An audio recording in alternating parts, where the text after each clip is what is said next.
안녕하세요. 얼마 전 결혼해서 행복한 신혼을 보내고 있는 여자입니다. 저와 남편은 정말 이렇게 잘 맞는 사람이 있을 수 있나 싶을 정도로 대화도 잘 통하고 성향도 잘 맞는 천생연분이에요. 이런 남편과 결혼하기까지 참 많은 일들이 있었네요. 주변의 반대는 물론이고 생각지도 못했던 사건들까지. 항상 재미있게 채널을 시청하고 있기에 제 이야기도 공유하고 싶어 사연을 보내봅니다. 저는 홀어머니 밑에서 자랐습니다. 어머니 외에는 그 어떤 친인척도 없이 자랐어요.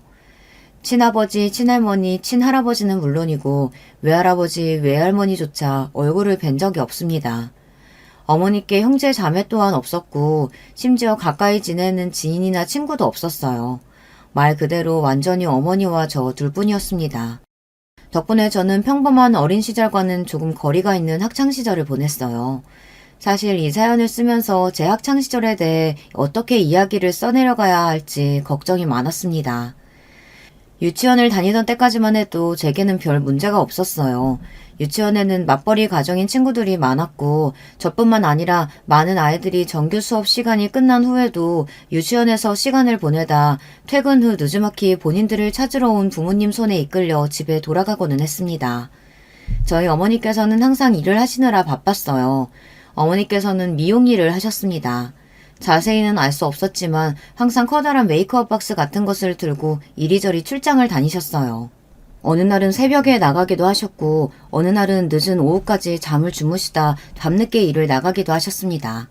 그렇지 않아도 혼자서 생계를 책임져야 하니 일거리를 자주 받아오셨는데 출근과 퇴근 시간이 일정치 않으니 주말에도 집을 비우는 일이 많으셨어요. 어느 날은 밤 10시까지 저를 찾으러 오지 않으셔서 유치원 선생님이 저를 집 앞까지 데려다 주신 적도 있었어요. 집 앞까지 데려오기는 했는데 애는 열쇠가 없다 그러지 이웃집들도 다들 나 몰라라 벨을 눌러도 나오질 않지. 어머니는 전화기에 불이 나게 전화를 해도 연락이 안 되지. 저를 데리고 본인 집으로 가야 하나 고민하던 와중에 제 가방 주머니 속에 있던 열쇠를 발견해 겨우겨우 저를 집에 들여다 놓고 돌아가셨습니다. 어머니께서는 새벽이 다 된 시간에서야 돌아오셨고 집에 돌아와서는 저를 안고 엉엉 우셨습니다. 그날 어머니께서 무슨 일을 겪으셨는지 알 수는 없었지만 몹시 힘든 하루였던 것만은 분명했어요. 그날 이후로 선생님께서는 어머니께 사정이 어려우신 건 이해하겠지만 다시 한 번만 이런 일이 벌어지면 더 이상 유치원에서 저를 돌봐주기 어려울 거라고 말했습니다. 그날도 저를 가장 늦게 데리러 오신 어머니께서는 연신 고개를 숙이시며 정말 죄송하다며 사과를 하셨어요. 솔직히 말하자면 어린 시절에 저는 어머니께서 저를 별로 사랑하지 않으신다고 생각했습니다. 어머니께서는 언제나 저보다는 일이 먼저였고 제게 별 관심이 없어 보이셨어요. 어른이 된 지금에 와서야 여자 혼자의 몸으로 이리저리 부딪히며 아이를 키워내기가 녹록지 않았겠구나 어느 정도 이해가 되지만 그래도 어린 제게 어머니께서 상당히 무심하셨다는 점은 변하지 않습니다. 유치원을 졸업하고 저는 학교에 입학하게 되었습니다. 유치원 때까지만 해도 아이들이 뭘 모르니 한부모 가정이라는 이유로 저를 멀리한다든가 못되게 군다든가 하는 일들은 없었는데 학교에 입학하고 나니 몇몇 못된 아이들이 어떻게 알았는지 제게 아빠 없는 애라는 호칭을 붙였습니다. 야, 우리 엄마가 그러는데 너 아빠 없다며? 엄마가 아빠 없는 애랑은 말도 섞지 말랬어.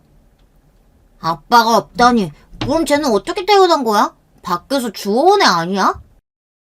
처음에는 한두 명이서 놀리던 것이 시간이 지날수록 반 아이들 모두가 저를 놀리며 따돌리게 되었어요. 저와 친하게 지내던 친구들까지 분위기에 휩쓸려 저를 괴롭히기 시작했어요. 제 물건을 몰래 훔쳐가 숨겨놓는다든가 제 책상 위에 아빠 없는 애, 부모한테 버림받은 애라며 못된 말들을 잔뜩 낙서해 놓는다던가 짝을 지어 하는 활동에서 저만 쏙 빼고 자기들끼리 짝을 맺는다든가 그런 일들이 있었습니다. 그런 일들을 겪으며 어린 저는 자연스레 성격이 소심해질 수밖에 없었어요. 그렇지 않아도 그리 활발한 성격이 아니었는데 주변에 온통 저를 적대적으로 여기는 사람들밖에 없었으니 당연한 일이었죠. 괴롭힘이 날이 갈수록 심해지자 어린 저는 견디지 못하고 담임 선생님을 찾아갔습니다. 당시 선생님께서는 젊은 여자 선생님이었는데 부임한 지 얼마 되지 않아 열정이 가득한 사람이었던 걸로 기억해요. 그런 선생님께 반 아이들이 아빠 없는 애라고 언어폭력을 일삼았던 사실과 제 물건들을 몰래 가져가서 버려놓는다던가 제게 종이 뭉치 등 쓰레기를 던지는 등의 행동들을 한다. 저는 아무 잘못도 하지 않았는데 이런 괴롭힘을 당하니 너무 힘들다. 그간의 일들을 모두 털어놓자 선생님께서는 떨떠름한 반응을 보이셨습니다. 그래? 우리 반에서 그런 괴롭힘이 벌어지고 있는 줄은 몰랐네. 일단 알았으니까 반으로 돌아가렴. 저는 그때까지만 해도 순진하게 선생님이 모든 일들을 다 해결해 주실 거라고 굳게 믿고 있었어요. 앞으로 반 아이들과 다시 친해지고 행복한 학교 생활을 보낼 수 있을 것이라고요. 그러나 그것은 모두 제 착각이었습니다. 얼마 뒤 교실로 돌아오신 선생님께서는 반 아이들과 제가 모두 함께 있는 자리에서 방금 제가 말씀드렸던 이야기를 꺼내셨어요. 자, 혹시 우리 반에서 다른 친구를 괴롭히는 친구들이 있나요? 쌤이 이리 나와봐. 너를 괴롭힌 친구들을 모두 칠판 앞으로 불러줄 수 있겠니? 전혀 예상하지도 못했던 일에 가슴이 쿵쿵 뛰다 못해 터지는 것 같았습니다. 반 아이들 모두의 시선이 저에게 향했고 그 시선은 하나같이 짜증과 경멸이 섞인 시선이었어요. 제가 선뜻 앞으로 나서지 못하고 자리에 앉아있자 선생님께서는 연신 재촉을 하시며 저를 잡아 이끌어 칠판 앞에 세워놓으셨어요. 저를 괴롭히던 아이들은 어디 한번 불러내보라는 듯 당당한 눈빛으로 저를 바라보고 있었습니다. 지금 다시 떠올려도 숨도 제대로 쉬어지지 않을 만큼 끔찍한 기억이에요. 저는 결국 그동안 저를 괴롭혔던 그 어떤 아이도 불러낼 수 없었고 한참을 칠판 앞에 혼자 서 있다가 교실을 박차고 뛰어나가 버렸습니다. 그 뒤 담임 선생님께서는 저를 따로 불러 선생님에게 거짓말을 한 것이냐, 왜 선생님이 너를 도와주려고 했는데 그런 불손한 태도를 보였냐, 반 아이들에게 물어보니 그런 괴롭힘을 한 적이 없다는데 어떻게 된 거냐, 이렇게 꼬치꼬치 따지듯 캐물으셨고 저는 너무나 억울한 마음이었지만 선생님께 또다시 말씀을 드렸다 아까와 같은 상황이 벌어질까 그냥 입을 다물어 버렸습니다. 그 뒤로 선생님께 괴롭힘 사실을 말씀드리기 전보다 더 힘든 학교 생활이 이어졌어요. 기껏해야 10살 배기였던 아이들이 어떻게 그렇게까지 악랄한 행동을 할 수가 있었는지. 여자아이들은 못생긴 제 얼굴을 예쁘게 꾸며주겠다며 제 얼굴에 색연필과 사인펜 등으로 틈만 나면 낙서를 했고 남자아이들은 체육 시간마다 공을 제게 걷어차고는 했습니다. 괴롭힘의 수위는 날이 갈수록 높아졌고 매일매일 눈물로 얼룩진 학교 생활을 보냈어요. 그 모든 괴롭힘들의 이유가 단순히 제가 한부모 가정 아이라는 사실 하나 때문이었죠. 그저 짓궂은 아이 몇몇의 놀림으로 시작되었던 괴롭힘이 주변 어른들의 방치 아래에 그런 집단 따돌림까지 발전했던 거예요. 그 와중에도 저희 어머니께서는 항상 바쁜 나날을 보내셨습니다. 어머니께서는 학부모 참관일이나 운동회, 발표회, 그 어떤 날에도 학교를 찾지 않으셨습니다. 어릴 적부터 늘상 있었던 일이었기에 그닥 섭섭하지는 않았지만 저 또한 어머니에 대한 애정과 사랑이 거의 바닥이 나 있는 상태였어요. 어머니가 아니라 한 집에 살고 있는 법적인 보호자 정도로만 느껴졌어요. 제가 이러다 학교에서 친구들에게 맞아서 어디가 크게 잘못된다고 해도 어머니께서는 아무 관심이 없지 않을까 하는 생각까지 했으니까요. 솔직히 말하자면 그 당시에 제게 조금만 관심을 기울여줄 어른이 있었다면 제가 그렇게 지옥 같은 학창생활을 보내지는 않았을 거예요. 누가 봐도 저는 괴롭힘 당하는 아이였으니까요. 제 물건들은 언제나 새 것에서 헌 것으로 바뀌었고 제 몸에는 생채기가 가득했으며 저는 언제나 우울한 얼굴을 하고 있었어요. 등하교도 항상 혼자, 소풍이며 학교 행사는 전혀 기대하는 눈치가 아니었고 그 나이 또래 아이답지 않게 말도 없고 몹시 조용했어요. 당시 어머니께서 제게 학교 생활이 어떻냐 조금이라도 관심을 기울여줬다면, 힘든 일은 없냐, 든든한 어른의 모습을 제게 보여줬다면 어땠을까, 이런 원망 섞인 상상을 지금도 자주 하곤 합니다. 중학교에 입학한 후로는 더더욱 암담한 생활이 제 앞에 펼쳐졌거든요. 솔직히 그 당시의 이야기를 이 글에 적는 것이 참 많이 망설여집니다. 오랜 시간이 지났지만 제게는 아직도 큰 상처로 남아있는 이야기이고 그 아이들의 얼굴을 떠올리기만 해도 손이 덜덜 떨릴 정도로 트라우마가 큽니다. 혹여나 이 사연을 듣고 저를 알아보는 사람이 있을지 걱정이 되기도 하고요. 그렇지만 저는 지금껏 그 당시의 저를 돌아보고 이런 억울하고 고통스러운 마음을 보듬어준 적이 없었던 것 같아요. 떠올리는 것만으로도 몹시 힘들고 타인에게 제 치부를 드러내는 심정이라 사연을 쓰다 말다 스스로도 고민이 많았습니다. 그렇지만 이런 기회가 아니라면 앞으로 평생 그 누구에게도 얼굴을 마주하고 이야기를 털어놓을 수 없을 것 같아요. 익명으로 보내는 사연이기에 조금 더 용기를 낼 수 있는 것 같습니다. 어린 저는 중학교에 입학하기만 하면 이전과는 다른 생활이 시작될 거라고 생각했습니다. 저를 괴롭히던 아이들과는 모두 안녕이고 새로운 곳, 새로운 친구들과 새로운 시작을 할 수 있을 거라는 착각을 했습니다. 중학교에 입학하고 저는 크게 절망하게 되었어요. 오래전부터 저를 괴롭혀오던 아이들이 반에 하나둘 섞여 있었고 그 아이들이 소문을 내고 다닌 덕분에 저는 중학교에서도 친구 하나 제대로 사귀어보지 못한 채 따돌림의 대상이 되었습니다. 너무 억울하고 분한 마음이었어요. 도대체 내가 뭘 잘못했다고, 내가 그저 아빠 없는 애라서, 그 사실이 저 아이들에게 어떤 피해를 줬는데 내가 왜 이런 꼴을 당해야 하는 건가. 잠깐이나마 가졌던 희망이 산산조각 나자 더욱 큰 절망이 저를 찾아왔습니다. 중학교 시절 제가 당했던 괴롭힘을 여기에 전부 다 적을 수는 없을 것 같아요. 하나부터 열까지 정말 큰 상처로 남은 것들 뿐입니다. 체육 시간에 반 아이들 모두가 제 기구에 장난을 쳐놓고는 제가 다치는 모습을 보고 비웃었던 일, 제 가방을 통째로 소각장에 가져다 버려 울며 가방을 찾아 헤맸던 일, 어머니에 대해 입에 담을 수도 없는 거짓말을 하며 헛소문을 퍼뜨린 일, 전 학교와 마찬가지로 중학교 선생님들께서도 아이들의 괴롭힘에 무관심하셨고 좋지 않은 기억이 있었기에 쉽게 도움을 청할 생각이 들지 않았어요. 지금과 달리 인터넷도 발달하지 않았고 학교 폭력에 대한 인식이 그닥 심각하지 않았던 때라 교내의 신고 시스템 같은 것도 제대로 준비되어 있지 않았습니다. 당연히 어머니께서도 제게 무관심하시기는 마찬가지셨어요. 그쯤부터는 저 또한 어머니를 가족이라고 생각하지 않았기에 먼저 말을 거는 일이 없었습니다. 제게 어머니는 그저 같이 사는 아줌마 정도의 존재였어요. 어머니 덕분에 입고 먹고 자는 데에는 문제가 없었지만 그저 그뿐이었습니다. 당시에 저는 매일같이 죽고 싶다는 생각만 하며 살았거든요. 게다가 나이가 들수록 어머니가 원망스러운 마음이 커져만 갔습니다.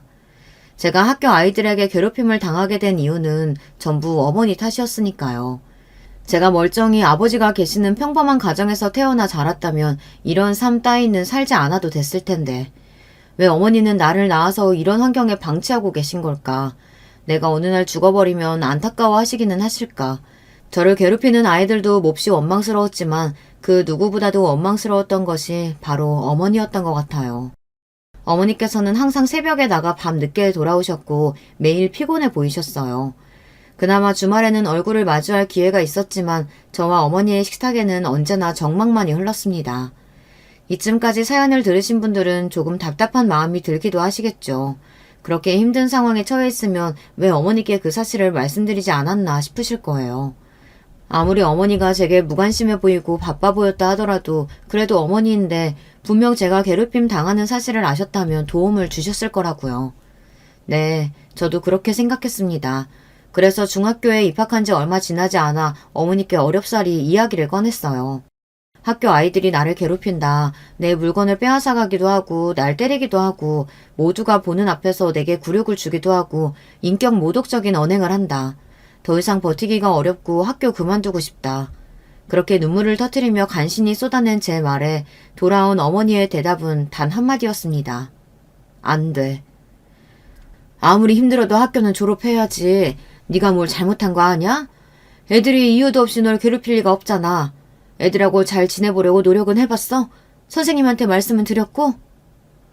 그렇게 냉정한 말투로 저를 제대로 쳐다보시지도 않으시며 말씀하시던 어머니의 모습이 아직도 생생히 기억나요.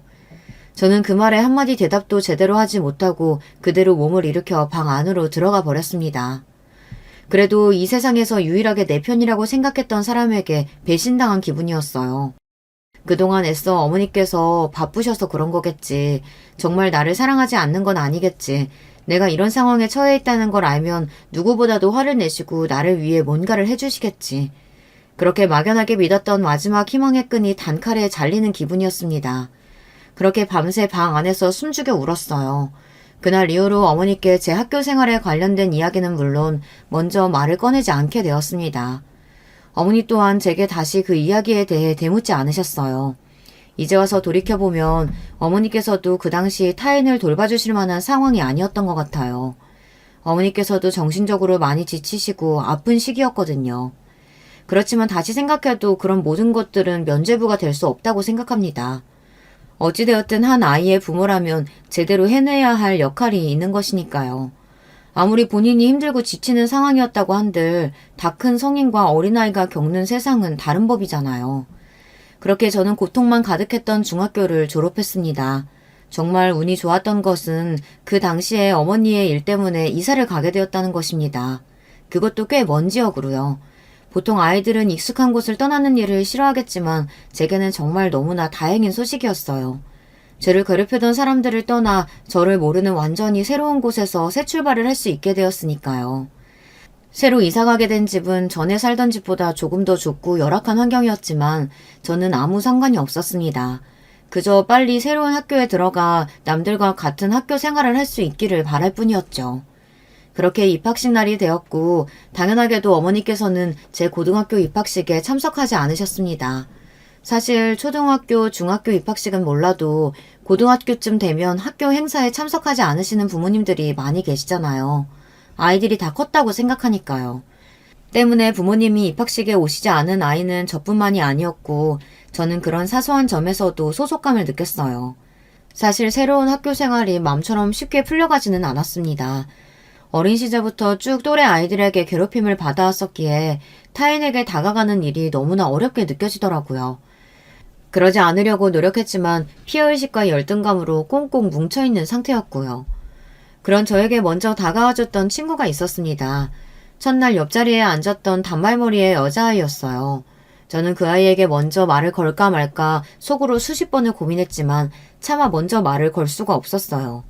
갑자기 말을 걸면 이상한 아이라고 생각하지 않을까, 내가 전에 다니던 학교에서 괴롭힘을 받았다는 사실을 눈치채지 않을까, 말도 안 되는 상상을 하면서요. 담임 선생님의 인사가 끝나고 쉬는 시간이 되었고 다른 친구들은 벌써 서로 인사를 나누고 가까운 사이가 된 것처럼 보였어요.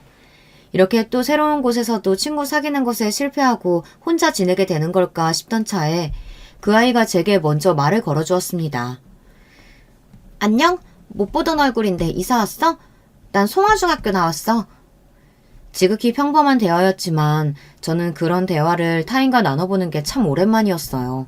순간 당황스러운 마음에 어버버거리며 대답을 제대로 하지 못했고 친구는 그런 제 모습이 우스웠는지 깨르르 웃음을 터뜨리더라고요. 그 모습에 긴장이 풀려 자연스레 제 소개를 할 수 있었어요. 저는 그날 이후 그 친구와 붙어 다니기 시작했습니다. 상상 속에서만 가질 수 있었던 단짝 친구가 생긴 거예요.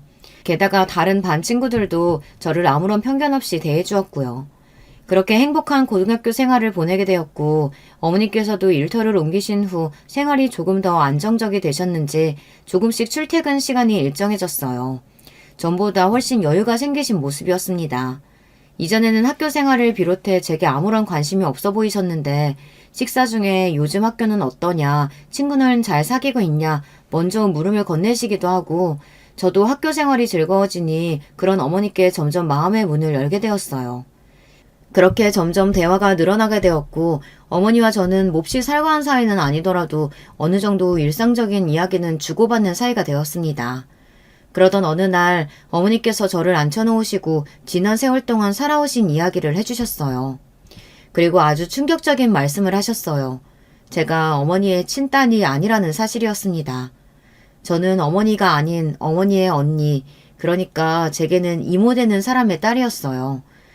그동안 자라오면서 아버지를 비롯한 모든 친인척들이 단 한 명도 없다는 사실이 이상하게 느껴졌었는데 다 사정이 있었더라고요.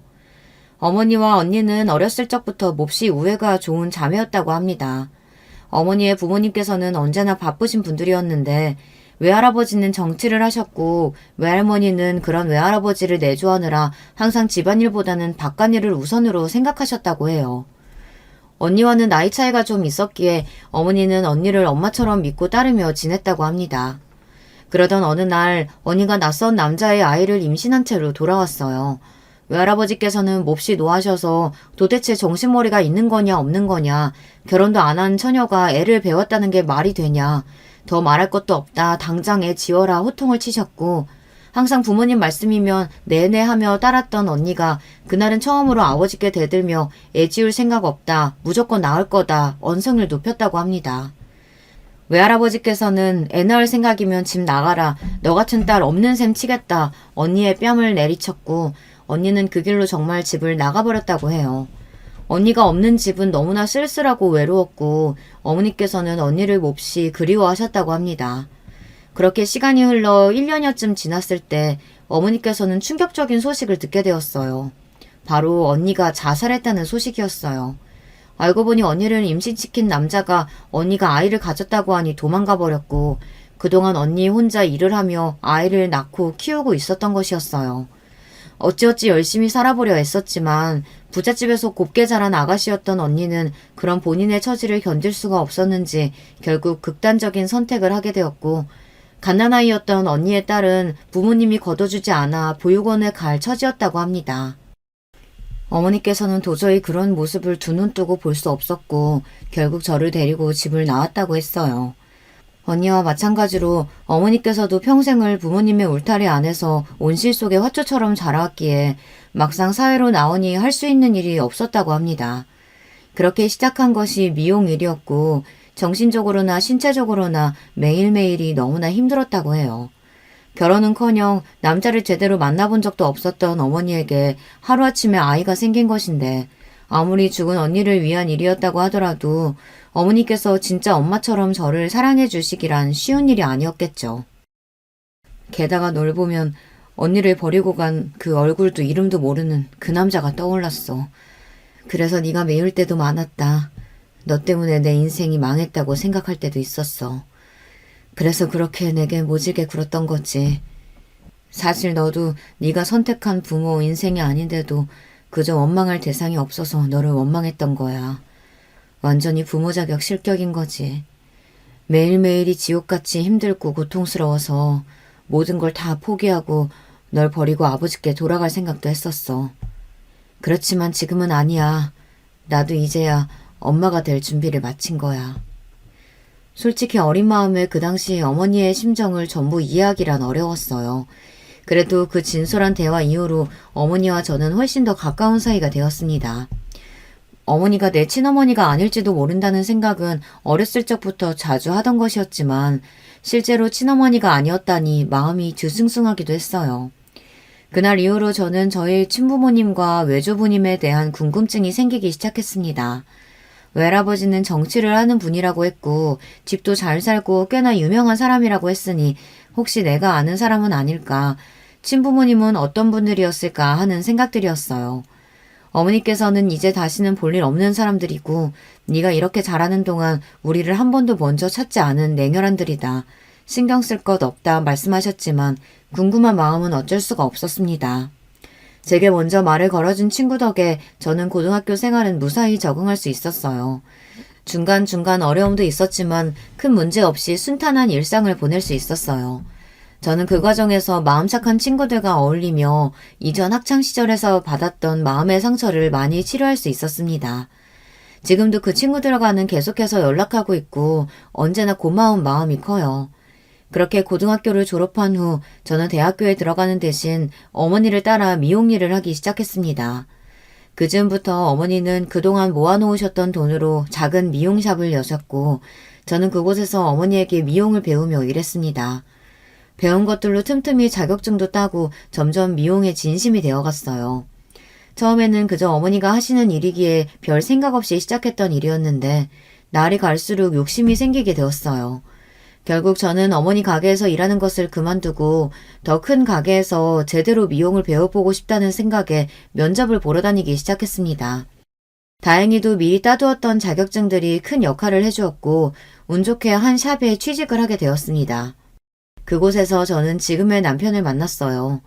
별 볼 일 없는 조건의 여자였던 저와 달리 남편은 샵 여러 개를 운영하고 있는 소위 말하는 금수저였습니다. 처음 저는 남편을 그저 나와 사는 세계가 다른 사람이라고만 생각했어요. 제가 잘 보여야 할 사장님, 그 이상 그 이하도 아니었습니다. 전혀 이성적인 호감도 없었고 그건 제 남편도 마찬가지였어요. 남편은 처음엔 그저 제가 좀 신경 쓰이는 정도였다고 했습니다.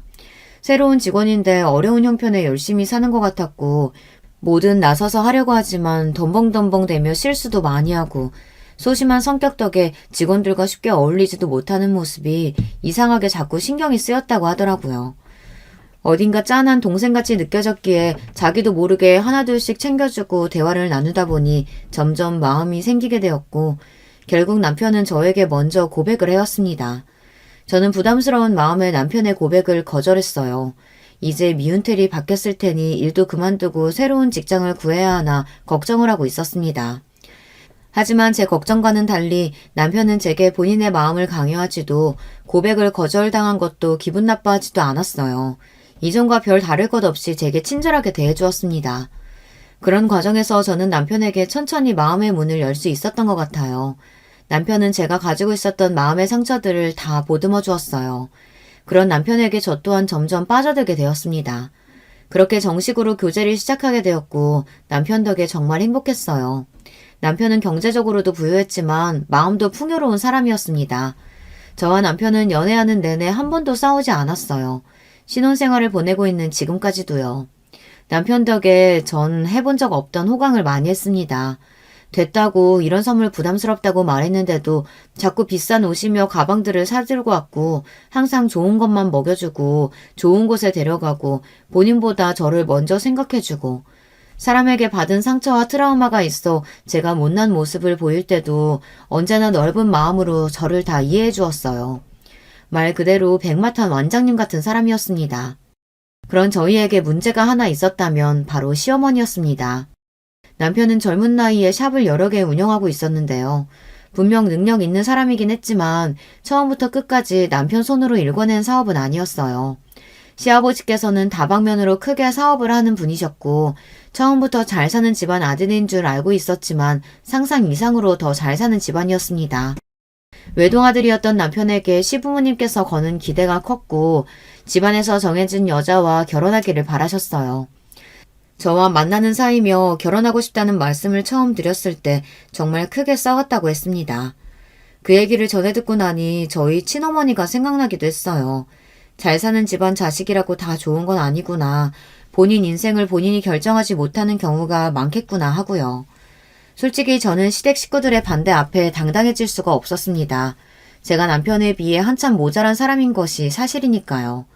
애초에 만남을 시작할 때부터 제 욕심이라고 생각했고 억지를 부려 남편 앞길을 가로막고 싶은 생각은 전혀 없었어요.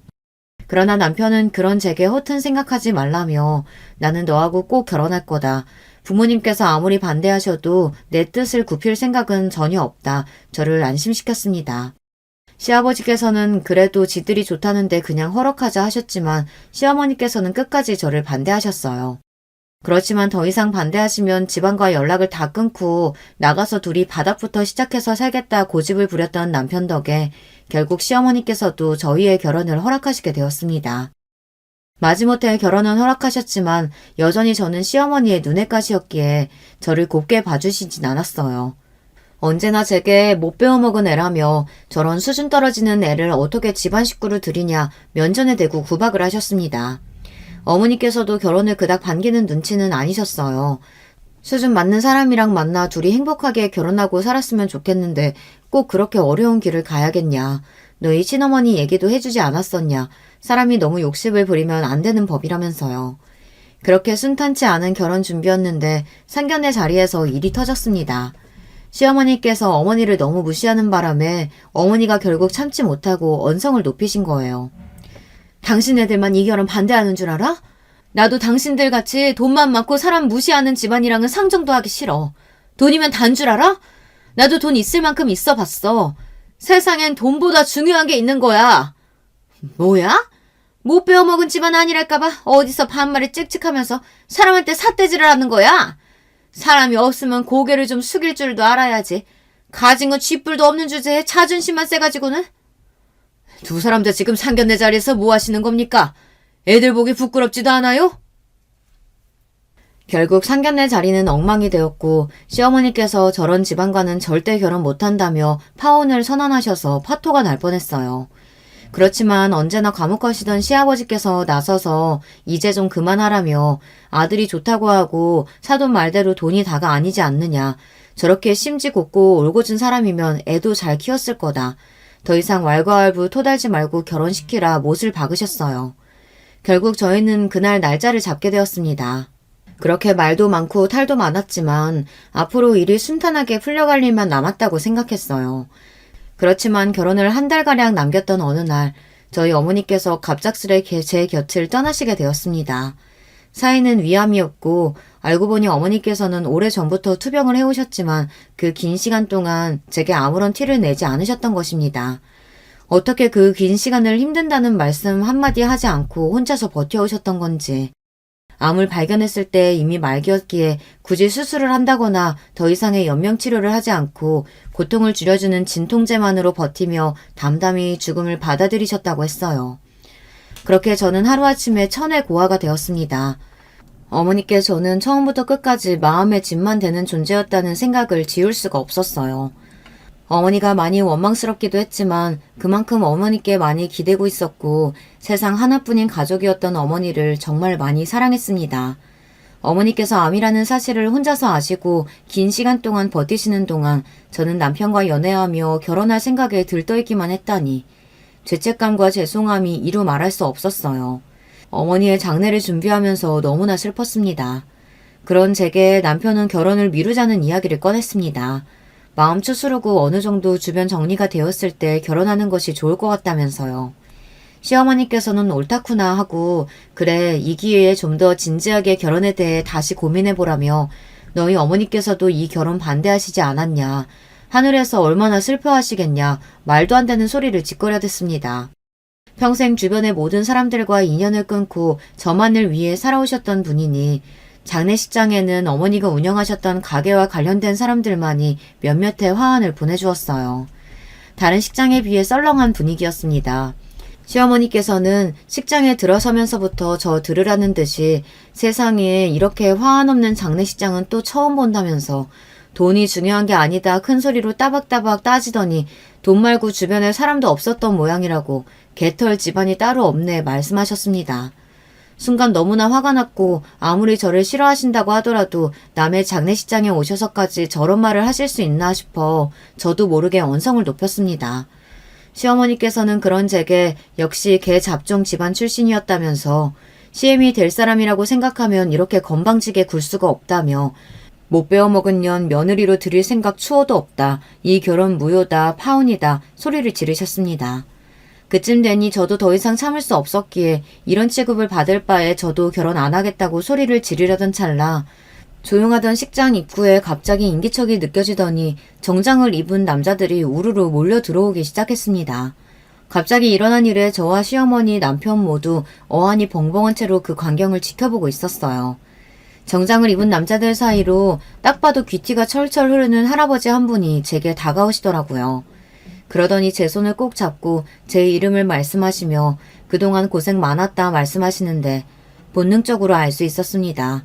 이분이 제 외할아버지시구나 하고요. 어머니께서 돌아가셨다는 소식을 듣고 급하게 오느라 화환이고 뭐고 아무것도 준비를 못했다며 혼자서 장례 치르느라 얼마나 힘들었냐.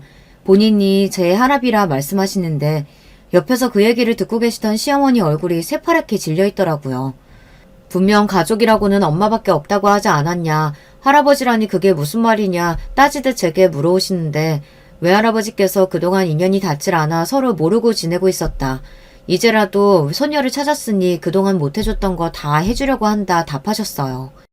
시어머니께서는 믿기시지 않는다는 표정으로 저와 할아버지를 번갈아 쳐다보시다가 급하게 장례식장을 빠져나가셨습니다.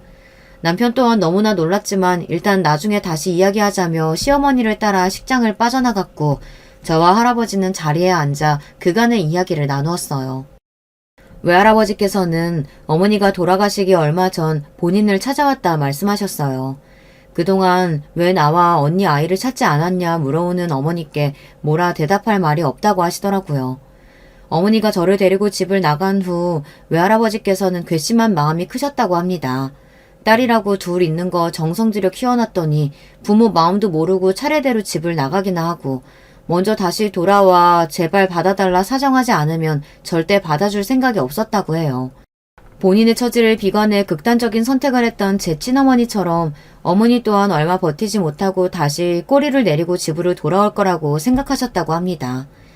그러나 1년, 2년 시간이 지나고 10년이라는 긴 세월이 지날 동안 어머니께서는 돌아오기는커녕 연락 한 통이 없었고 그쯤 되니 놓여왔던 마음은 많이 잊혀지고 어머니와 제가 걱정이 되셨다고 하더라고요.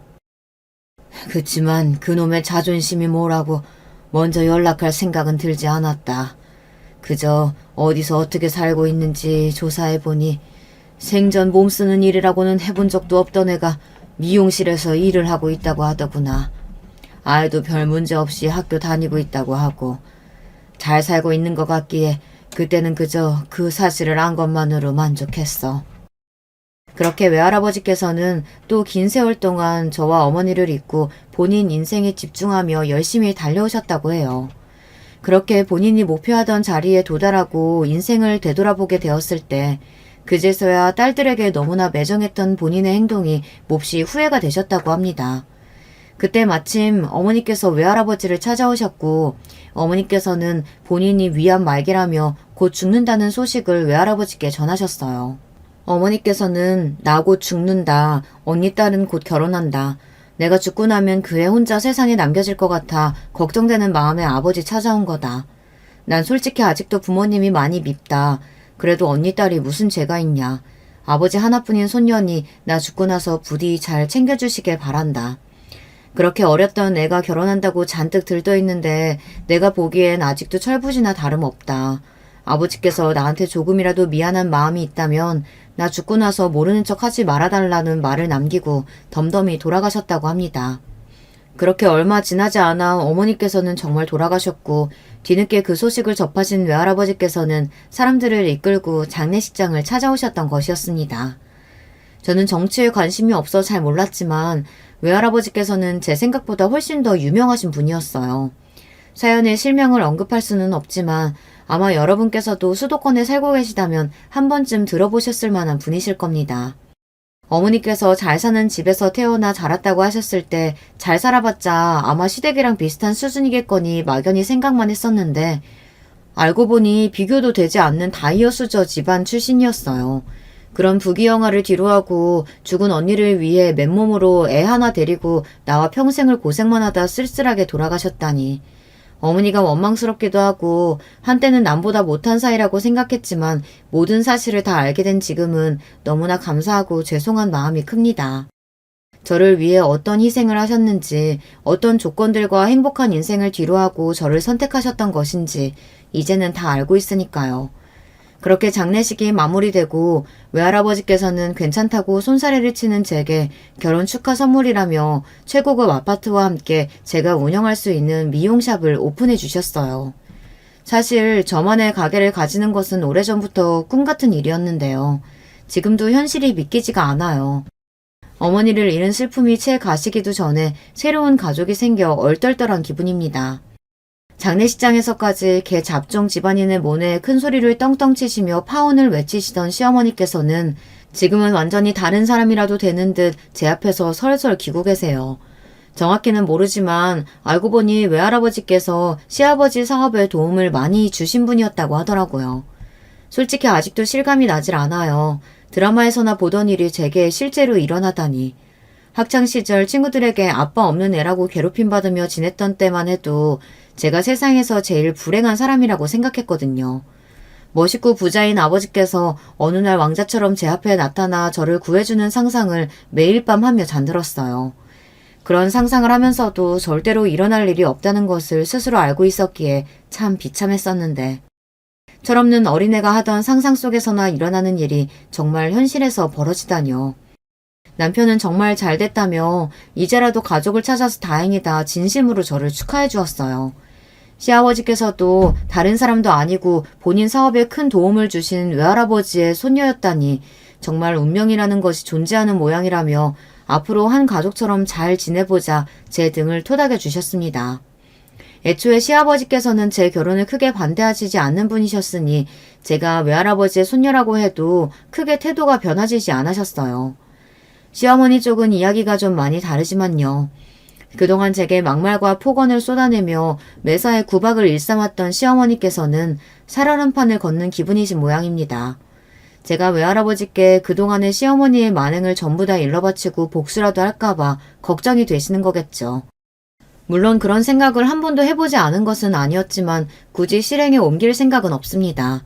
이제 한 가족이 될 사이인데 굳이 두 사람 사이를 나쁘게 만들어서 저한테도 좋을 게 없잖아요. 다만 굳이 시어머니께 그런 짓을 하지 않을 거라고 말씀드려 안심시켜드릴 생각도 없습니다. 저도 당한 만큼 시어머님도 마음고생 좀 해보시라는 마음이 조금은 있어요. 그렇다고 제가 어머니께 갑질을 하거나 건방지게 군다든가 선을 넘는 괴롭힘을 하는 건 아니니까요. 비록 자의는 아니더라도 사이좋은 고부관계가 될 수 있다면 굳이 그 방법을 피해갈 이유는 없다는 생각입니다. 언제나 야 너 하시며 저를 하대하시던 어머님께서는 지금은 항상 웃는 낯으로 우리 아가 하시며 180도 변한 태도로 저를 대하십니다. 그 모습이 조금 가식적으로 느껴지고 불편하기도 했었지만 지금은 이런 상황을 즐기고 있어요.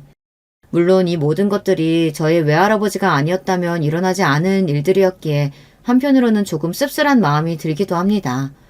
시어머니께서는 여전히 저를 무시하고 계실 테고 저는 그런 무시를 참지 못해 결혼이고 뭐고 다 없고 남편과 헤어졌을지도 모르는 일이죠. 그럼 저는 남편도 잃고 어머니도 잃고 세상에 혼자가 되어 아주 쓸쓸한 인생을 살아갔을 테고요. 하지만 저는 지금의 행복이 어린 시절부터 갖은 고생을 해왔던 제 힘든 시간에 대한 보상이라고 생각해요. 어머니 그리고 친어머니 두 분이 제게 남겨주고 가신 유산과도 같은 것들이라고 느껴집니다. 그렇게 세상 잘난 척 하시던 시어머니께서 제 눈치를 살살 보시는 모습을 보면 속이 시원하기도 해요. 그동안 당해온 것이 있으니 이 정도 복수는 귀여운 수준으로 봐줄 수 있는 거 아닌가요? 남편도 그동안 시어머니께서 도가 지나쳤다며 상황이 이렇게 되어 오히려 본인은 마음이 편하다고 합니다. 둘 사이에 끼어서 눈치 볼 필요도 없고 겉으로나마 사이가 좋아졌으니 결과적으로는 잘 될 일 아니냐면서요. 무엇보다도 남편은 제가 가족을 찾게 되어서 너무나 기쁜 마음이라고 했어요.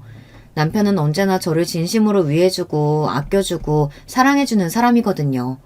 앞으로 평생 저 또한 남편에게 그 마음에 보답하며 살고 싶습니다. 어찌되었든 지금은 몇십 년 만에 만난 조부모님과 제 평생의 반려자에게 집중하며 조금 편한 마음으로 지내고 싶어요. 그저 아무 생각 없이 남편과 행복한 신혼생활을 즐기고 싶은 마음이랄까요. 과거의 상처, 마음의 짐, 시어머니와의 갈등 이런 것들을 모두 다 제쳐두고서요. 앞으로의 일은 앞으로의 제가 알아서 잘 헤쳐나가리라 믿습니다. 지금까지 해왔던 것처럼 말이에요. 제가 생각해도 참 기가 막히고 믿기지 않는 이야기입니다. 요즘도 제가 꿈을 꾸고 있는 게 아닌가 문득문득 현실을 자각하고는 해요. 이렇게 멀쩡한 정신으로 사연까지 써내려가고 있으니 현실은 현실이겠죠.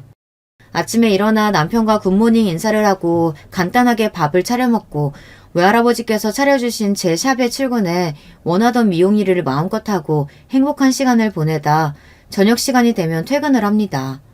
왜 조부모님과 만나 어머니 그리고 친어머니에 대한 이야기를 하기도 하고 지난 세월 동안 나누지 못했던 대화를 나누며 즐거운 저녁 시간을 보내요. 시어머니께서는 제가 불편해할까봐 연락을 먼저 하지도 않으신다고 하는데 아무래도 저와 얼굴을 마주하기가 껄끄러우신 모양이에요. 제 쪽에서야 저랑 남편에게 참견도 하지 않으시고 매사에 우리 아가 하시며 듣기 좋은 말씀만 해주시니 불편할 것은 없는 일입니다. 남편 또한 이런 상황에 만족하고 있는 것처럼 보이고요. 마음 같아서는 시어머니께 당한 구박과 무시를 되갚아드리고 싶기는 했지만 굳이 똑같은 사람이 되고 싶지는 않습니다. 앞으로 평생을 얼굴을 마주보고 살아야 할 사람인데 긁어부스럼 만드는 기분이기도 하고요. 게다가 본인이 그렇게 무시하던 사람 눈치를 보며 지내고 계시는데 그렇게 자존심 세고 본인 집안에 대한 자부심이 하늘을 찌르던 분께서 그 사실만으로도 얼마나 속이 불편하시겠어요. 그렇게 생각하면 이미 충분한 복수를 하고 있는 것 같기도 합니다. 이야기를 어떻게 마무리해야 할지 모르겠어요. 앞서 여러 번 말했듯이 요즘 제가 정말 꿈속에서 살고 있는 것만 같아요. 물론 돌아가신 어머니와 친어머니를 생각하면 마음이 무거워지기는 하지만 하늘에 계신 두 분께서도 제가 두 분에 대한 죄책감으로 슬픈 인생을 살기를 원하시지는 않을 거라고 생각합니다. 저를 위해 인생을 바치신 두 분과 지금 제 곁에 있는 가족들을 위해서라도 고통으로 가득 찬 과거를 돌아보며 후회 많은 인생을 살기보다는 마음의 상처를 보듬고 앞으로 나아가는 인생을 살고 싶어요. 남들은 멋있게 글을 마무리하던데 저는 마지막 부분에서 한참을 써내려가지 못하고 망설이고만 있네요. 거창한 인생의 가치관이나 교훈 같은 걸 남기기에는 제 스스로 아직 부족한 사람이라고 느껴져서요. 저도 아직 인생을 다 살아본 것은 아니기에 어떻게 살아라, 어떻게 해라 이런 이야기는 쉽게 남기기가 어렵네요. 다만 확실한 것은 과거에 갇혀있지 않고 언제나 앞을 바라보며 사는 사람이 되고 싶다는 제 다짐입니다. 여기까지 제 이야기 들어주신 모든 분들께 감사드려요. 언제나 행복하고 평안한 일상만이 가득하시길 바라겠습니다. 안녕하세요. 저는 요새 머릿속이 하도 복잡하고 가슴은 꽉 막힌 듯 답답한 상태를 안고서 지내고 있는 여성 애독자입니다. 저라는 사람의 배경을 먼저 설명해보자면 어렸을 적에 아버지를 잃고 홀어머니 아래에서 자랐습니다. 편부모 가정이었죠. 형제는 오빠가 한 명이 있고요.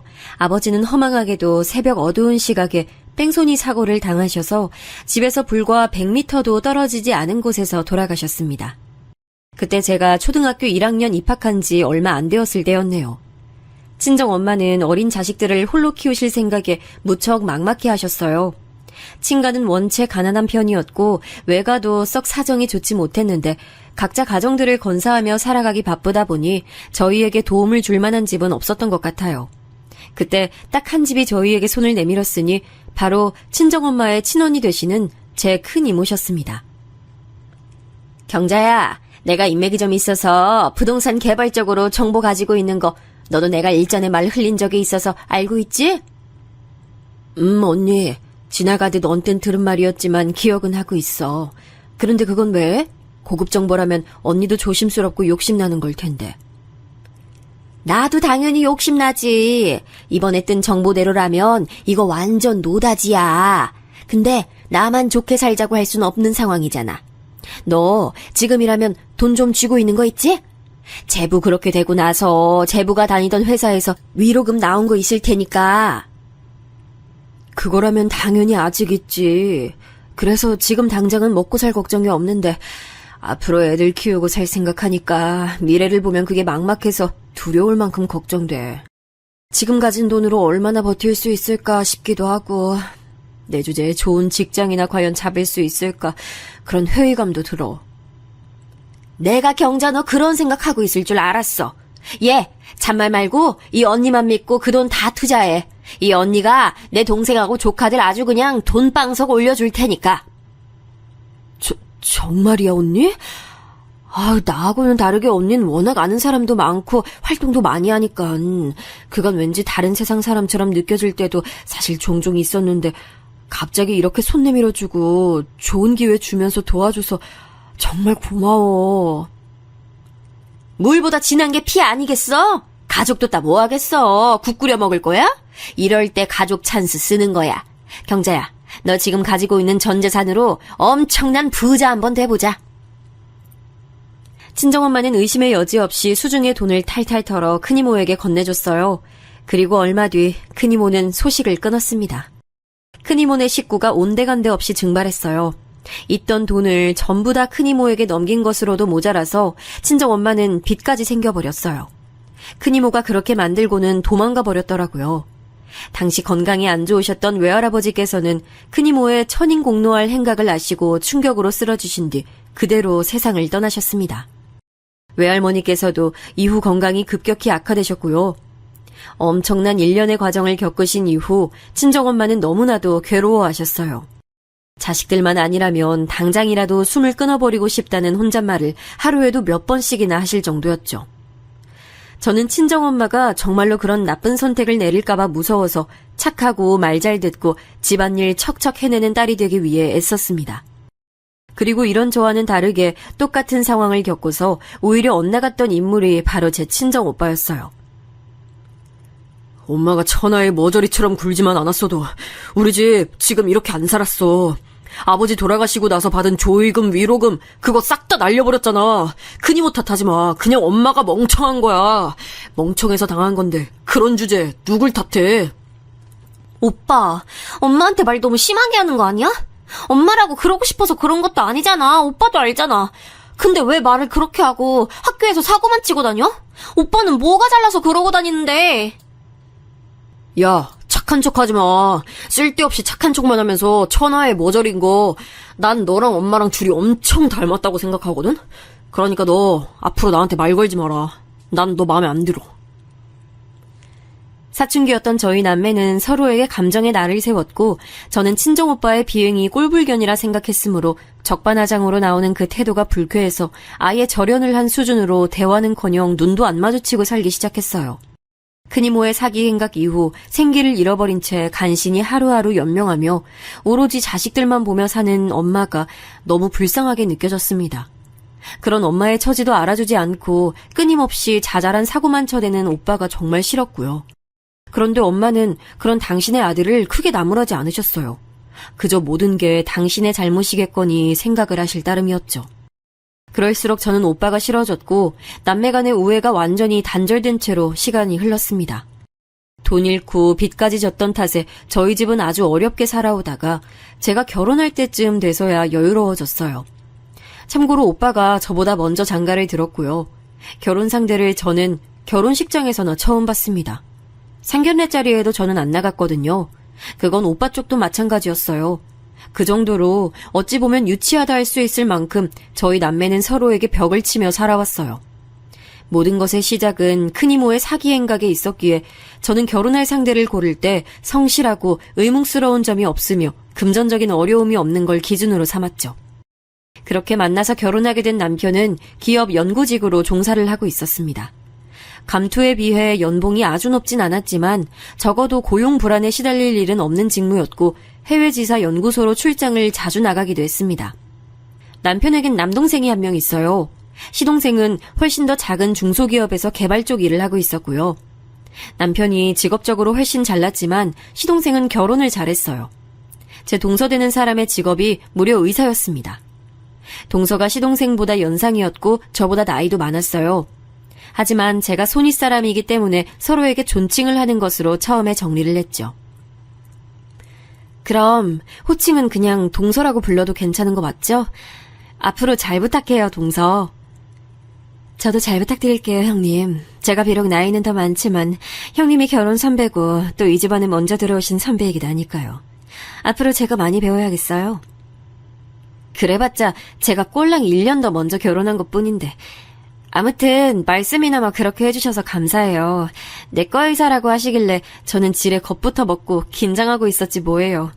사람들이 보통 아파서 병원에 간다고 하면 다 내과 가는 건데 그만큼 정말 대단하신 것처럼 느껴지더라고요. 제가 순수한 감탄을 내뱉다가 동서 뒤쪽에 시어머니와 눈이 딱 마주쳤습니다. 그날은 동서가 시댁에 인사를 온 날이었기 때문에 시어머니 또한 함께 계셨던 것이죠.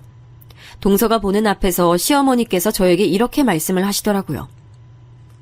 넌 죽었다 깨어나도 못 다다를 경지에 있는 귀한 몸이시니까 대할 때 늘 황송하게 대하고 네가 윗사람이라고 해서 괜히 뻗대고 우스댈 생각은 애초에 하지를 말어. 허울로만 윗사람이지 사실상 네가 우리 작은 애보다 위인 건 하나도 없잖아. 안 그래? 그 순간 제가 대답할 단어도 찾지 못한 채 얼굴이 뜨거워진 채로 입을 꾹 다물고 말았어요. 민망했고 수치스러웠습니다. 굳이 동서가 보는 앞에서 그런 적나라한 말씀을 제게 하셨어야 했는지 원망이 들었네요.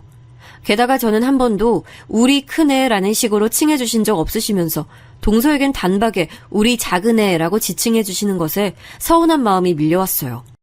의사 며느리인 동서는 쌍수를 들고 환영하며 반기셨으나 그 이전에 들어온 별 볼 일 딱히 없는 며느리인 저는 어머니께서 썩 반기지 않으셨던 전적이 있었습니다. 우선 제가 편부모 가정에서 자란 사람이라는 것부터 마음에 안 들어 하셨고요. 상견례장 때는 코빼기도 안 비추더니 결혼식장에 뚱하게 모습을 드러낸 제 친정 오빠를 보면서 남매가 저렇게 사이가 안 좋은데 부부관계는 과연 좋겠냐고 하시면서 투덜거리셨어요. 그리고 제가 남편하고 처음 만나서 연애를 하게 된 계기가 지인 소개를 통해서였거든요. 그 얘기를 들으시더니 시어머니께서는 펄쩍 뛰셨죠. 뭐야? 지인이 다리를 놔줘서 처음 인연을 맺은 거였다고? 그 지인이 대체 누구야? 내가 당장에 따져 물으러 가야겠어. 어디 눈깔이 삐어서 우리 집 장남을 저딴 거지 같은 여자한테 갖다 대려고 소개를 시켜줬다는 거야. 그 지인이란 놈팡이 사는 데가 어디야? 엄마, 자식 결혼 가지고 장사라도 하시려는 속셈이신 거예요? 아니, 결혼은 제가 하는데 엄마에게 손 벌릴 생각도 없는데 왜 이렇게 난리를 치세요? 엄마, 자꾸 이러시면 제가 당황스럽고 부끄러워요. 남편이 짜증스럽게 지적을 하고 나서야 시어머니께서는 그 입을 마지못해 닫으셨죠. 저는 초장에 그런 시어머니의 모습만 봤었기 때문에 의사 동서를 맞이하시는 그 모습이 너무 낯설고 기가 막혔어요. 제가 1년 가까이 되는 기간 동안 열심히 시어머니께 효도를 한다고 해드렸건만 의사 동서는 단지 존재하는 것만으로도 제가 이룬 1년을 그냥 이겨버리더라고요. 내가 옛날부터 노래를 불렀던 게 바로 의사인 걸 다들 알려나 모르겠네. 오죽했으면 내가 우리 집 장남이 공부에 소질 있다는 거 알았을 때 즉각 전국 팔도 절이란절은 다 돌면서 아들 의사 만들어주세요 이렇게 기도를 올렸을까? 응?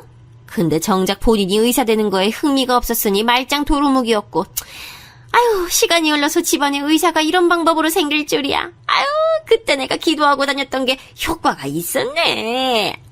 며느리를 의사로 맞다니 이게 꿈이야, 생시야. 아우, 난 몰라. 시어머니께서는 일찍이 의사에 대한 로망이 있으셨나 봐요. 동서 직업만으로도 흐뭇해서 어쩔 줄 몰라 하셨죠. 시어머니께서 자꾸 비행기 태워주시며 온갖 호들갑을 떠시니까 시간이 지날수록 동서도 제 앞에서 점차 의기양양해 보이는 얼굴을 하더라고요. 분명 처음엔 그런 인상이 아니었는데 점점 제 앞에서 우쭐거리는 표정을 짓는 것에 기분이 참 미묘했습니다. 아예 이런 상황을 제가 안 보고 살 수 있다면 별로 상관이 없었을 텐데 저희 부부가 입주를 기다리는 집에 들어갈 수 있는 시기와 원래 살고 있었던 월세집의 만기가 너무 동떨어지는 바람에 부부는 어쩌다 보니 시댁에 들어가서 지내게 됐어요. 한마디로 제가 시어머니와 같이 살게 됐다는 것이죠. 의사 동서는 공사다망하지도 않는지 종종 시댁에 들르는 효심을 발휘했는데 그럴 때마다 다과상을 차려내는 건 제 몫이었습니다. 끼니 때에 맞춰서 오기라도 하면 제가 밥을 차리는 거였고요. 당연하다시피 뒷정리를 하는 것도 제 역할이었어요. 시어머니께서 의사 동서만 보면 입이 해벌쭉 하시니 제가 감히 그 앞에서 동서에게 이래라 저래라 시킬 수도 없었네요. 그런 와중에 또 동서가 임신을 했어요. 어느 날 초음파 사진을 들고 왔는데 태아 사진이었습니다. 어머나, 세상에. 아유, 빠지는 구석 하나 없는 우리 작은 애가 임신마저도 시기적절하게 척척 해내는구나. 마침 집에 과일 맛있는 것들 사놨는데 잘 됐어. 과일 먹고 가. 아직 입덧은 안 하지? 어이, 거기, 너 과일들 종류별로 깎아서 내와. 네 귀한 동서 먹을 거니까 예쁘게 잘 깎어. 알겠다고 대답하기에는 괜히 기분이 언짢았고 안 한다고 대답을 하는 건 말이 안 되는 상황이라 그냥 아무 대답도 않고 그저 묵묵하게 그날 과일이나 죽어라 깎았습니다. 동서는 빈말이나마 제가 할게요 라는 걸 안 하는 사람인 걸 이미 알고 있었기에 기대도 안 했고요. 그런데 잠시 후 동서가 저에게 넌지시 이런 말을 건네더라고요. 형님은요, 제가 볼 때마다 느끼는 건데 밥하고 빨래하고 과일 깎고 이런 가사일하고 참 어울리시는 분 같아요. 이미지하고 걸맞는다고나 할까요? 아, 그거 칭찬이죠? 고마워요, 동서. 제가 어렸을 때부터 저희 친정엄마 도와서 이런저런 일 많이 했더니 손이 좀 야무져요. 이걸 이렇게 받아주시다니. 아, 형님 참 긍정적이시네요. 세상 사는데 고민이 하나도 없으시겠어요. 원래 사람이 너무 똑똑하고 뛰어나도 그만큼 세상 바라보는 시각이 골치 아파지고 스트레스 받는 분야도 늘어나는 거거든요. 제가 그래서 갖가지 일로 늘 생각이 많은 스타일이죠. 이런 저와 정반대 사람이 바로 형님 같아요. 저도 형님처럼 단순한 사람이었다면 어떻게 살았을까 하는 궁금증이 일어나네요. 저기요, 동서. 저보다 많이 배우고 많이 잘난 건 알겠는데 사람 면전에 대고 그런 말을 하면 듣는 입장에서는 이거 지금 나를 비꼬는 건가? 비웃는 건가? 이런 생각이 들 수밖에 없어요. 그것도 살살 웃음치면서 말을 하면 더 오해가 쌓이는 거고요. 똑똑한 사람한테 제가 이런 충고 날리자니 민망하긴 한데 아무튼 주의해 주셨으면 좋겠어요. 아, 네, 그렇군요. 네네, 알겠습니다, 형님. 제가 주로 환자만 상대하면서 지내다 보니 속마음을 그대로 꺼내는 일이 참 힘들고 드문데 저도 모르게 형님이 성격 좋아 보이셔서 편하게 느껴지는 바람에 진솔한 속마음이 튀어나갔나 봐요. 양해 부탁드려요. 대신에 형님이 언제 살아생전에 의사 앞에서 이런저런 말도 다 해보겠어요. 저 덕분에 좋은 체험도 해보시는 거니까 여하튼 좋게 생각하세요. 자꾸 속닥거리면서 동서가 말을 하는데 은은하게 열이 받더라고요. 여자들끼리 사이에서 통하는 은근한 기싸움 같았달까요? 이게 별거 아닌 것 같아도 신경 되게 피곤했습니다. 한쪽은 시어머니, 한쪽은 의사 동서. 그 사이에서 제가 명확한 약자라면 약자인 위치였어요. 은근하게 불임을 당하면서 지내는 동안 그래도 저는 이 생활이 영원하지 않을 것이라는 것에 위안을 얻었으며 친정엄마에게 이런 제 일상을 미주알 고주알 떠드는 재미도 있었습니다. 아유, 내가 여차하면 사부인께 연락해서 한마디 할까? 아유, 근데 네 성격상 그런 걸 절대 사절하니까 내가 몰래 나서지도 못하겠네. 그런데 너, 네 오빠랑 아직도 대면대면하고 안 보고 사는 것까진 나도 반쯤 포기했지만 네 새언니하고 여자들끼리 자매처럼 잘 지내라는 내 말은 지키고 있는 거지? 그럼요, 엄마. 제가 오빠하고는 솔직히 아직도 어색해서 보기 싫은데요. 새언니는 나랑 성격 잘 맞는 것 같아서 카톡으로 연락은 종종 하고 있어요. 그러니까 자꾸 저랑 새언니가 친한 거 맞는지 걱정하시는 것 좀 그만해요. 이번에 장서방이 해외 출장 다녀오는 길에 장모님 선물 사겠다고 했으니까 그거나 좀 기대하시고. 그래? 장서방이 이번에 또 해외 나가는구나. 아유, 내가 사위 하나는 잘 뒀네. 멋진 사위 들이게 한 건 딸이니까 우선 내가 딸을 잘 뒀다고 해야 하나. 우리 딸 최고! 친정엄마와 웃으면서 자주 통화를 했기에 제 일상에는 외로움이 치고 들어올 틈이 없었어요. 그리고 얼마 뒤 남편이 출국길에 오른 바로 그날이었습니다. 친정엄마로부터 전화가 왔길래 반가운 마음에 얼른 받아봤더니 전화를 건 사람은 다름 아닌 병원 관계자였어요. 환자의 휴대폰 통화 목록에서 가족을 찾아서 전화를 거신 거였죠. 머리론 이게 무슨 일인가 싶고 전혀 납득이 안 됐는데 몸은 어느새 저도 모르게 겉옷과 지갑을 챙기고 있었습니다. 정신없이 병원에 도착해서 듣게 된 친정엄마의 상태는 위중했어요. 외출한 상태에서 뇌졸중 증세로 쓰러지셨는데 하필이면 계단을 오르다가 그렇게 되신 바람에 부상을 크게 입으셨습니다. 충격받은 제가 휘청거리며 바닥에 주저앉을 뻔했는데 누가 절 잡아줬어요. 고개를 돌려 확인했더니 친정 오빠였습니다. 너무 오래전에 그리고 너무 오랜 세월 사이가 틀어진 남매였으나 이런 상황에서 마주하니까 의지되면서 눈물이 나더군요. 오빤 저를 다독여주곤 자기가 수술 동의서에 보호자 자격으로 전부 사인을 마쳤대요. 그러는 동안 새언니가 제 손을 꼭 잡아줬고요. 만약 저 혼자였으면 무서웠을 텐데 곧장 친정오빠가 새언니와 와준 것이 다행이었습니다.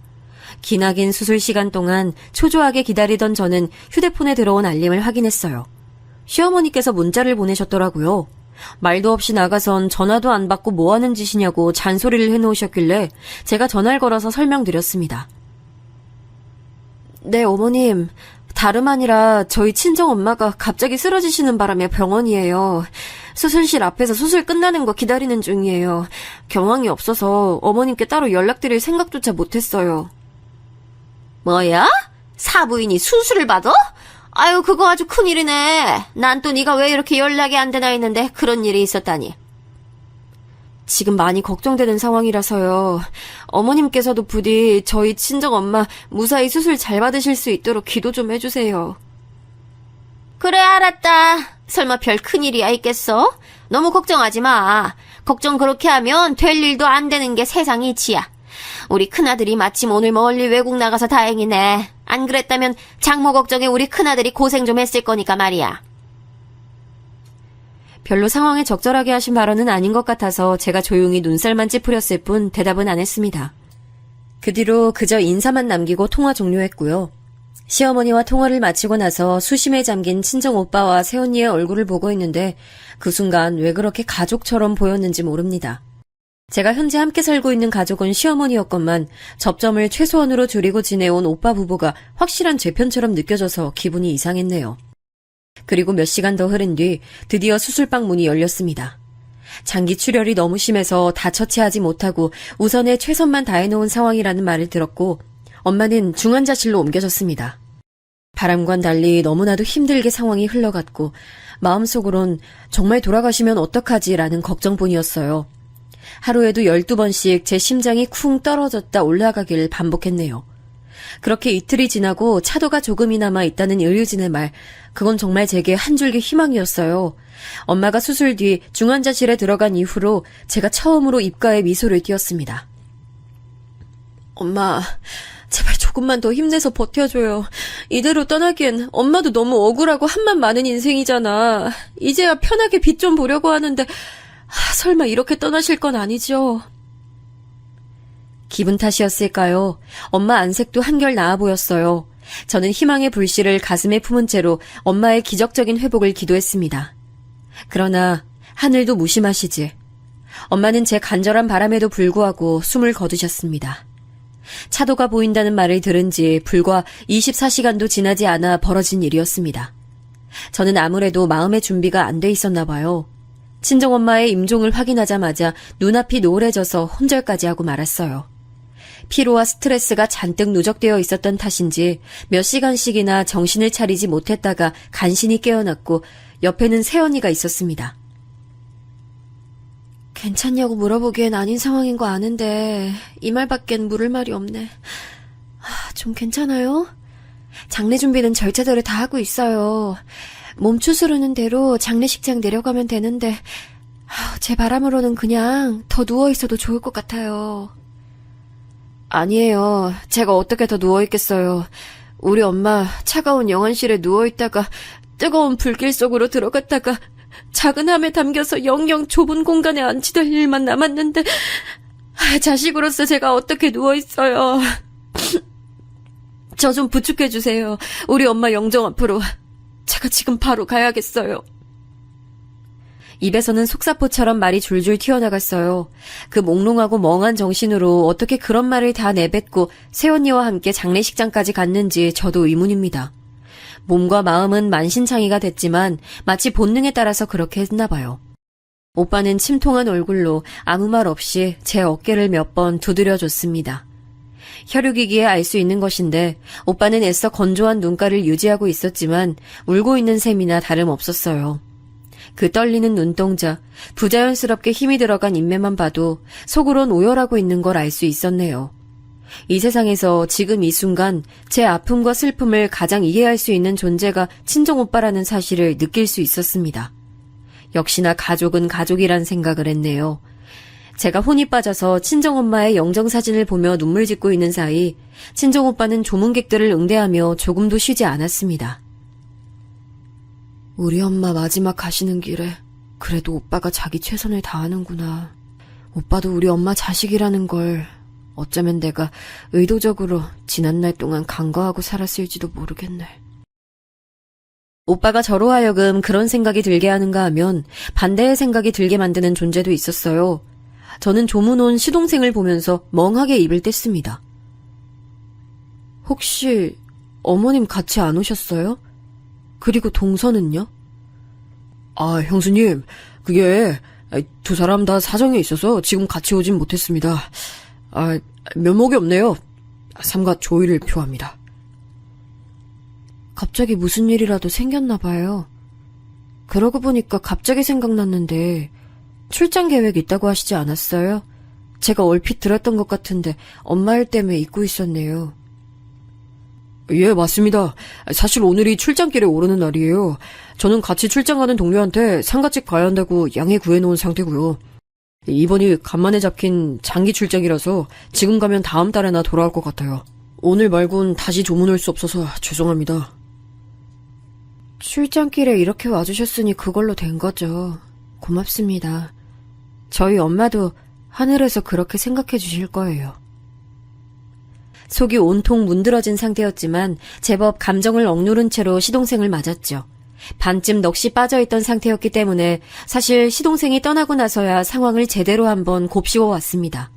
시댁 식구들 중에서 제가 설마 그 친척분들이 와주시는 걸 굳이 기대한 건 아니었어요.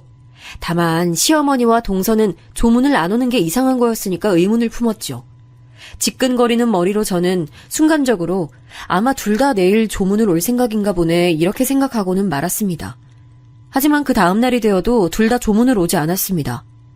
저는 그걸 당장 짚어낼 정신머리마저 없었어요. 왜냐하면 친정엄마 장례식장에 근 20년 만에 뵙는 큰이모가 오셨기 때문입니다. 경자야, 나 왔다. 네 언니 왔다. 아유, 우리 경자 언니가 너무 미안하다. 너무 미안해서 차마 안 올 생각까지 하다가 내가 자매된 도리론 못 지키고 살았지만 인간된 도리는 지켜야 할 것 같아서 이렇게 왔어. 경자야, 언니가 미안해. 이제 나 용서하고 하늘에서 편히 쉬어. 미치셨어요? 어디 뻔뻔스럽게 얼굴을 들이밀어요. 우리 엄마는 이모가 떼먹고 간 돈 때문에 그 돈 버느라 몸고생하고 친자매한테 뒤통수 맞으셨다는 그 배신감으로 마음고생하셨어요. 저는 분노에 차서 큰이모의 멱살을 잡으며 흔들고 말았어요. 그러자 몇 걸음 뒤에 떨어져 있던 남자가 급하게 다가와서 저를 거칠게 떼어내더군요.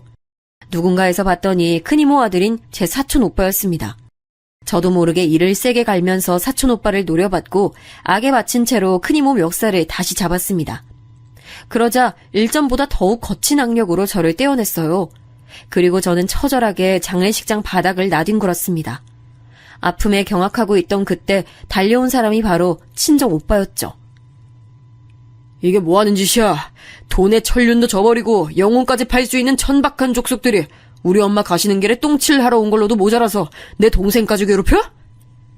네 동생이 먼저 우리 엄마 괴롭혔다 이 자식아. 어른 멱살 잡아 흔드는 그게 어디 제정신이야? 누구 보고 천박한 족속들이래. 기껏 시간 내서 조문 와줬더니 이딴 반응을 보이는 거야말로 천박한 거 아닌가? 맞지 엄마? 그동안 반성 한번 안 하고 살아왔다는 걸 아주 잘 알겠네.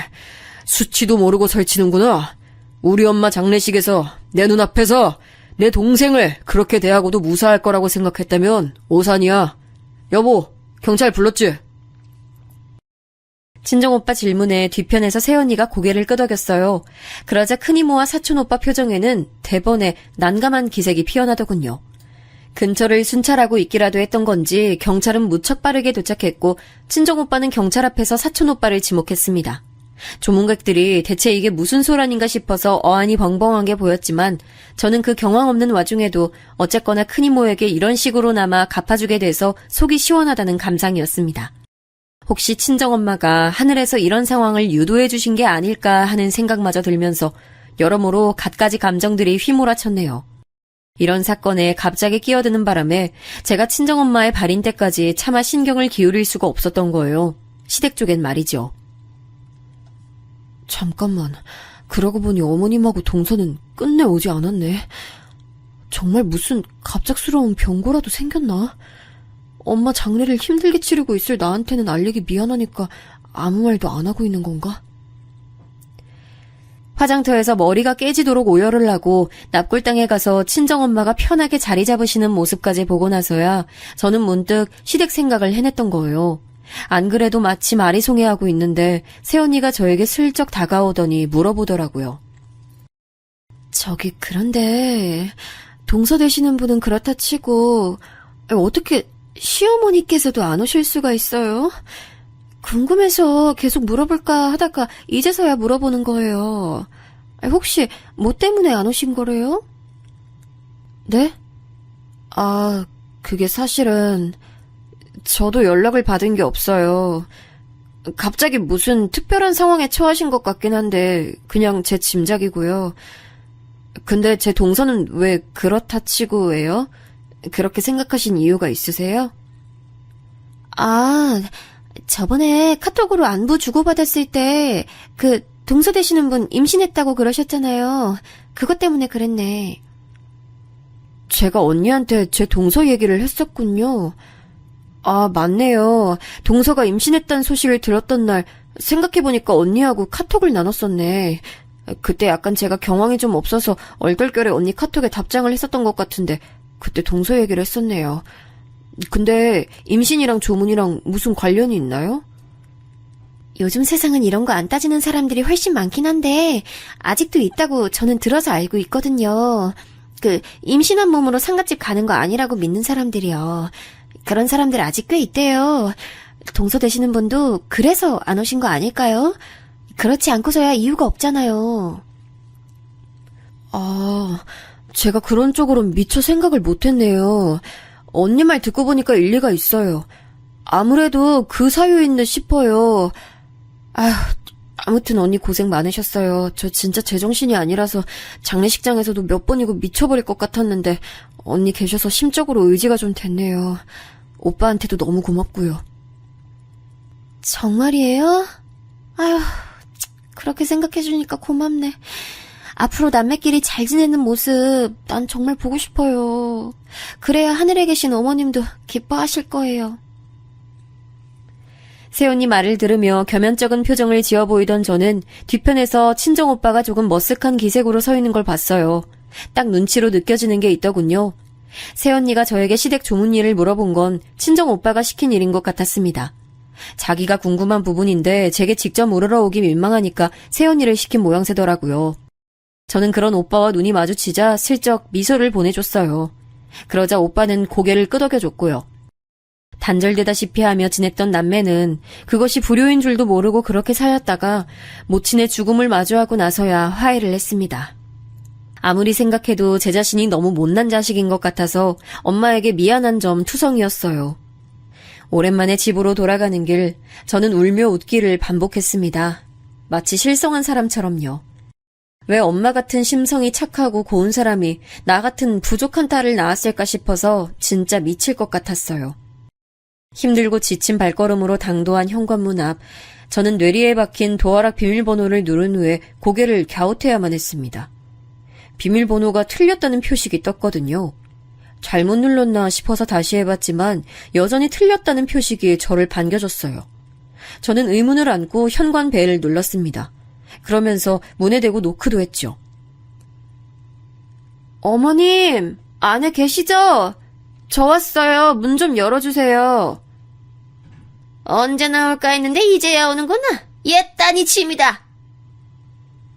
저는 어느 순간 확 열린 현관문에 깜짝 놀라 뒷걸음질 쳤고 시어머니께서는 짐가방 하나를 제 발치에 던지셨습니다. 갑자기 제 짐이라니.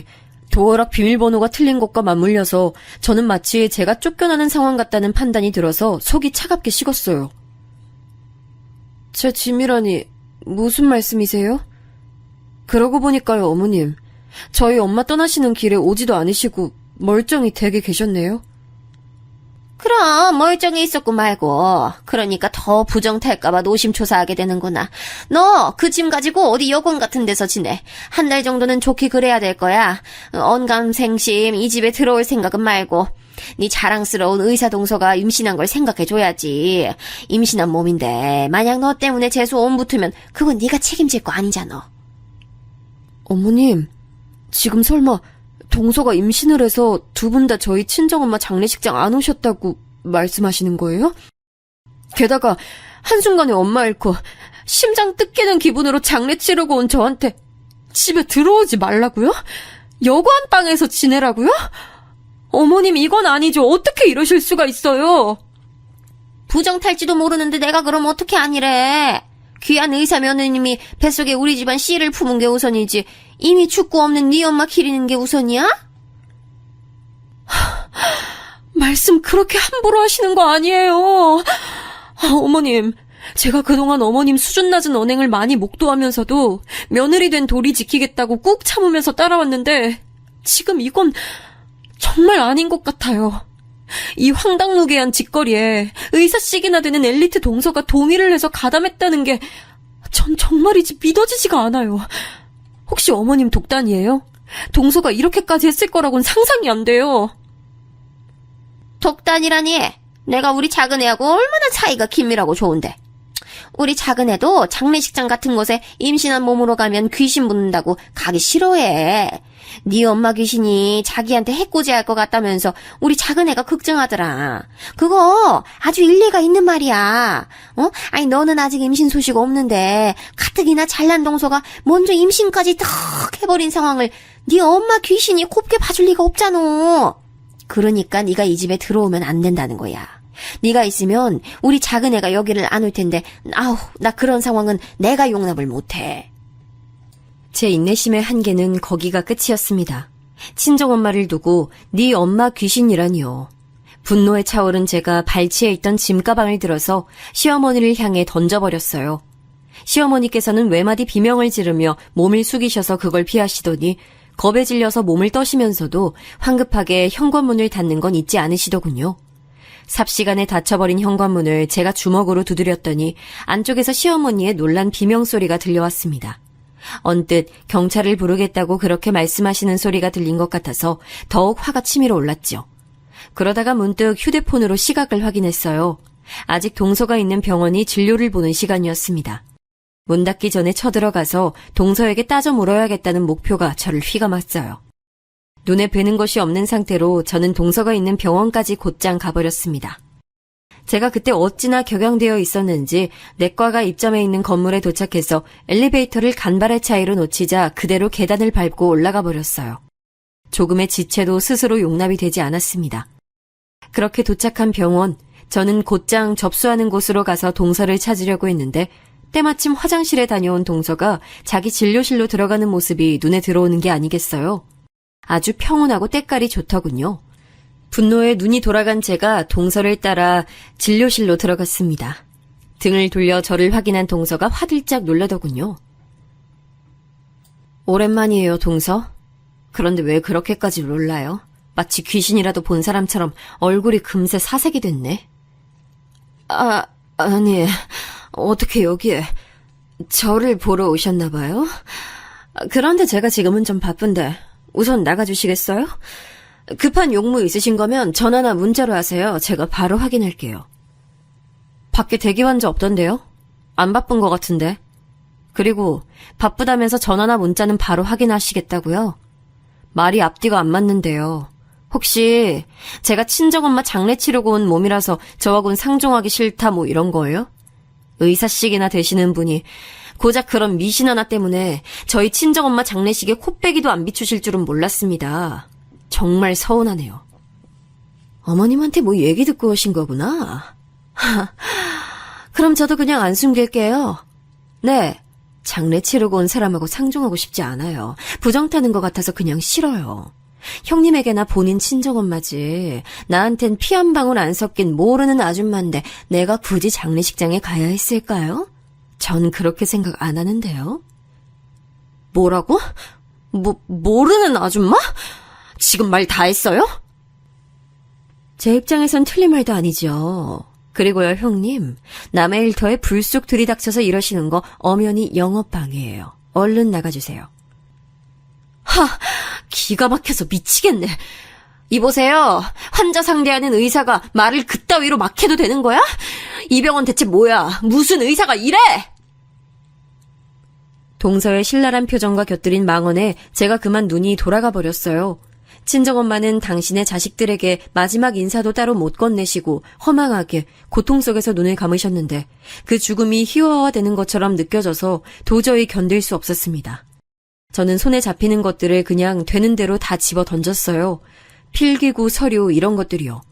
놀란 동서가 비명을 지르며 문 쪽으로 급히 달려가다가 한 번 넘어졌고 허둥지둥하며 일어나더니 진료실 문을 열고 나가버렸어요. 저는 바닥에 떨어진 서류를 발로 짓밟으며 저도 모르게 눈물을 흘리고 있었습니다. 이 모든 상황이 그냥 벅찼고 힘들었고 친정엄마가 보고 싶을 따름이었어요. 접수처에 있던 분들이 저를 말리러 왔는데 저는 스스로 진정하고 제 발로 걸어 나갔습니다. 나와보니 동서는 접수처 구석의 벽에 붙어서 공포에 질린 눈을 하고 있더라고요. 그 꼬라지를 보는데 그저 피식 웃음이 나왔습니다.